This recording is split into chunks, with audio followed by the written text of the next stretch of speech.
Hi everyone, welcome back. So after doing a test run with our trailer, I thought I'd give you a little walkthrough. We just brought into this nice little lake spot. It was a little rough coming in. I can show you a few clips of that. But I just show you the outside first and then I'll walk you through the inside. So let's take a look. Okay, so we thought that we could show you some of our outdoor features. One thing that we really enjoyed was how Zach made this table. It's the table that converts to our bed on the inside, but he made it so that we can actually use it outside. So this was really nice for giving us more space to cook and do dishes and meal prep.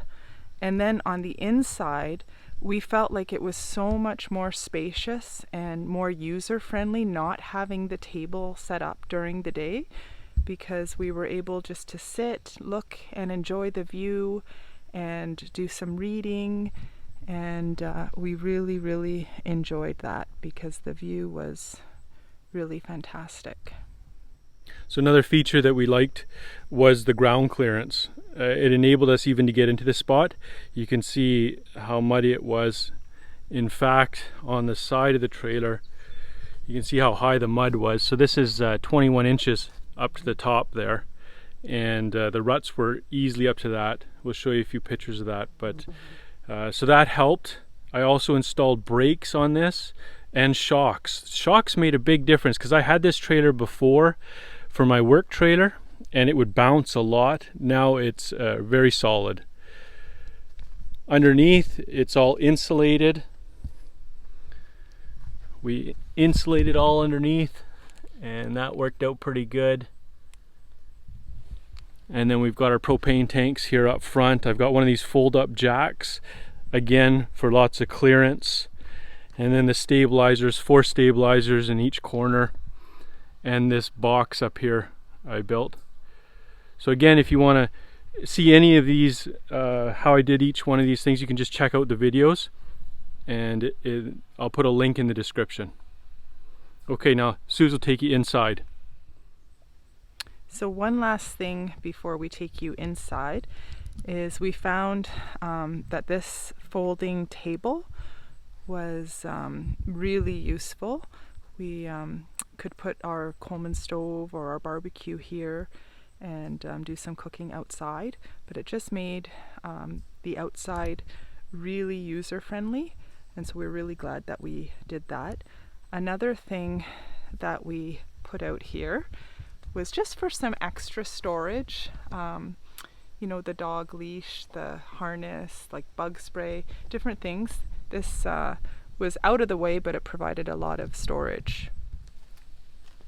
So going inside, you'll be able to see why we enjoyed so much the openness of the back doors and not having a table that really encumbered the space, but it was really nice and open. One thing that we were worried about coming at this time of year, because it's like mid-August and during a heat wave, but having the ability to open the back doors as well as the windows and the side door here really helped keep things cool because there was a real nice breeze always. So the setup we found worked great.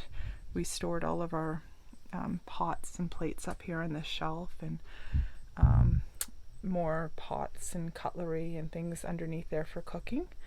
The fridge was great. It kept everything really cold, so that was nice. And then we have lots of storage up here for food. We put our clothes in here, and then these 2 bins were used for our sleeping bag and our pillows. So one other feature that we really enjoyed on this trip was the shower. We really found that this was so much superior than the last shower we had because we didn't have to set it up, and it was much roomier on the inside, so that was great. So a few improvements that we still need to do is I need to figure out some kind of step here, whether it's going to fold out and drop down or Anyways, I got to figure that out. Inside, the fridge worked great. It was nice and cold, but it was overheating. I know one of you viewers mentioned that it might overheat, so it did. So I need to put some fans in here, and I was thinking some air vents up here, like maybe a few air vents here or on the side to let the heat out. I've already got quite a few down at the bottom, but I think just because the heat rising, it needs to come out, and maybe a fan. We'll see how that works. We went 4 days, and so far for those 4 days we used, well, we're at 250 amp hours, and we started with 460, so not quite 50% of our battery bank, and that's all you want to use too. It's a lead acid battery, so 50%. So that's 4 days. That was using the fan up here once in a while, the fridge running all the time, and you know, water pump, that sort of thing. The windows, they're just out of an RV, a wrecked RV. I like these windows because they open out, and we had a huge thunderstorm here. No problem, you could have the windows open, no water coming in. Like the side sliding windows, a lot of times the water will come in. I have my furnace here, or my heater, diesel heater, 2-burner stove, worked great. And then under here's my water tank, and then under here's my battery bank. And when I weighed my trailer, it's pretty even with the water tank full. So that's about it. That gives you a rough idea of the trailer.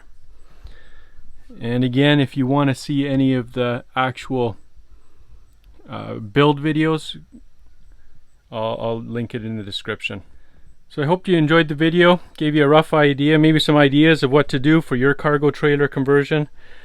But if you liked it, if you enjoyed it, please hit subscribe, give me a thumbs up, and follow along for more videos to come. We're going to do some more modifications to the trailer and a whole lot more camping, winter camping, summer camping, and if you enjoy that, follow along.